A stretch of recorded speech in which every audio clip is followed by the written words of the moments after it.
¿Alguna vez han leído sobre un estudio y algo les pareció, no sé, demasiado bueno o quizá demasiado raro para ser verdad? Bueno, pues hoy vamos a desmenuzar por qué esa intuición la mayoría de las veces es correcta. Vamos a hablar de falacias metodológicas, que es este arte a veces muy sutil con el que los datos nos pueden llegar a engañar. A ver, seamos súper honestos. ¿Cuántas veces nos hemos topado con un titular de esos súper impactantes que dice un nuevo estudio revela qué? Y por dentro pensamos, como que algo aquí no me termina de cerrar. Pues esa sensación de escepticismo es mucho más común de lo que se cree. Y resulta que esa desconfianza muchas veces tiene todo el fundamento del mundo. No es nada más una corazonada. De hecho, hay un término formal para describir por qué un estudio puede estar mal desde la raíz. Entenderlo es el primer paso para no caer en la trampa.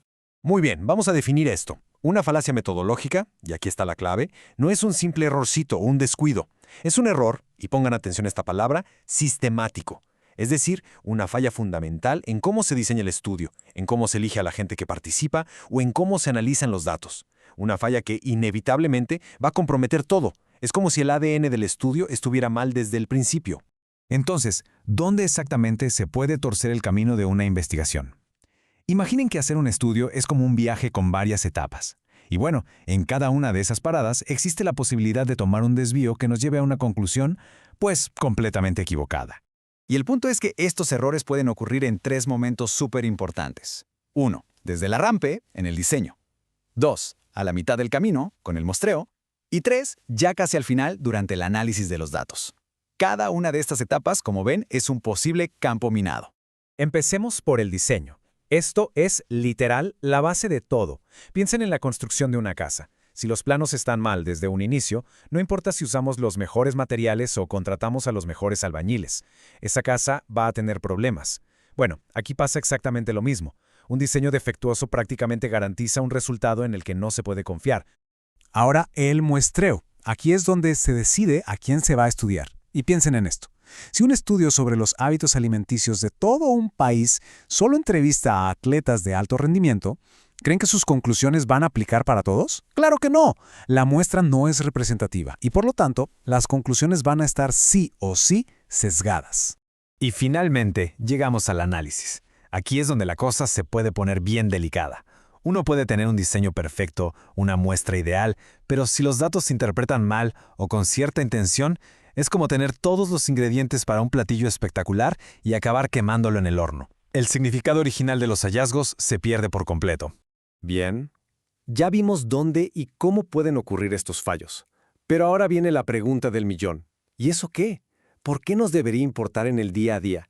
Pues el impacto real es mucho, pero mucho más grande de lo que se imaginan. El impacto de estos errores se puede dividir en dos grandes problemas. Por un lado, tenemos la validez interna, que básicamente se pregunta, oye, ¿el estudio es creíble por sí mismo? Y por otro lado, se afecta a la generalización, que es preguntarnos si los resultados de ese pequeño estudio se pueden aplicar al mundo real, a la gente de a de veras. Miren, esta tabla lo resume todo de maravilla. Fíjense bien, si el error ocurre al principio, en el diseño, o hasta el final, en el análisis, el resultado es directo, una conclusión falsa o una interpretación que no es. ¿Y eso qué hace? Pues le dan la torre a lo que llamamos validez interna. Pero ojo, si el fallo está justo a la mitad, en el muestreo, el problema es otro. El resultado podría ser cierto, pero solo para ese grupo específico. No lo podemos generalizar. Se convierte pues en una anécdota, en un dato curioso, pero no en una regla general. Y que no nos quede duda, esto no es solo un problema para académicos discutiendo en un congreso. Estas falacias nos pegan a todos los días, y en decisiones súper concretas. Piénsenlo un segundo. Las vemos en las noticias, con titulares sensacionalistas que moldean cómo vemos el mundo. Influyen en las decisiones de salud que tomamos para nosotros y nuestras familias. Guían políticas públicas que afectan a millones. Y por supuesto son la base de muchísima publicidad que nos intenta convencer de comprar algo. Están por todas partes. Así que el punto crucial de todo esto es el siguiente.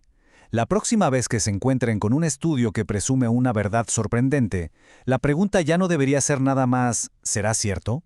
La pregunta realmente poderosa es ¿y cómo lo saben? ¿Cuál fue el método?